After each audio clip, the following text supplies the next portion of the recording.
Yes, we in the Nordics, I think we have seen a lot of American people that were in our markets already in 2008 thought that, and we also thought that we were going to transform our business into a loan divestment advisory business, but that didn't happen.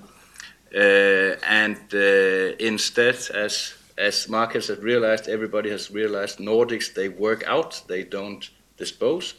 For different reasons, there are loan portfolios coming out of Nordic banks, or specifically the Financial Stability, which is a state-owned bank, but that's for different reasons. Mentality is Nordic banks, they work out because they can afford it. They do not have to. They do not need the liquidity.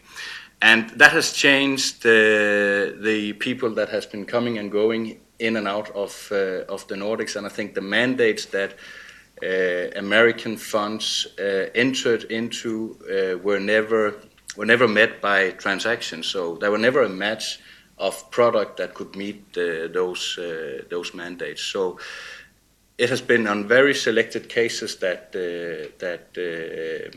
those type of capital has been able to do business in the Nordics.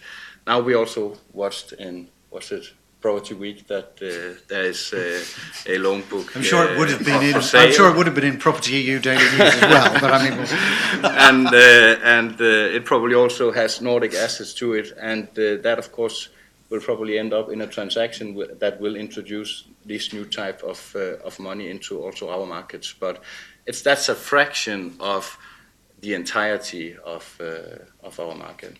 But money that had been coming in before that, essentially the capital had been raised, but there wasn't product for it. Yeah.